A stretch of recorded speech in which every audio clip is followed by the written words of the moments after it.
Iran is being very clear that, hey, these are our conditions. You need to remove the naval blockade. You need to unsanction our oil. You need to unfreeze our assets. You need to actually pay reparations. And we will apply a service fee to the Strait of Hormuz. And we need to end all the wars.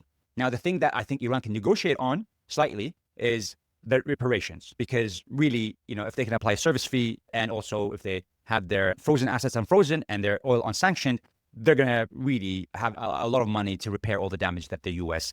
Has done. But other than that, they're not going to open the Strait of Hormuz. And they're going to ensure that there is enough pressure on the U.S. for the U.S. to learn that they should never, ever, ever do this again. This is the whole also very weird concept I hear from people to say, hey, they need to ensure that Trump has to save face so that he can get out of this. It's like, well, what's the point? If he can save face and there isn't really a cost, why wouldn't he just restart the war later on?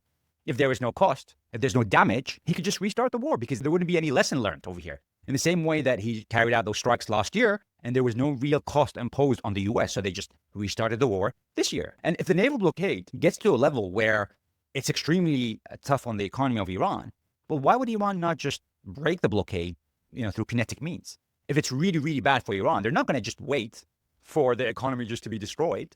They're going to open the blockade, whether that's through their missiles or their drones or their water drones. They have many abilities, which they haven't used. Now, one might question, why haven't they attacked, any of the ships?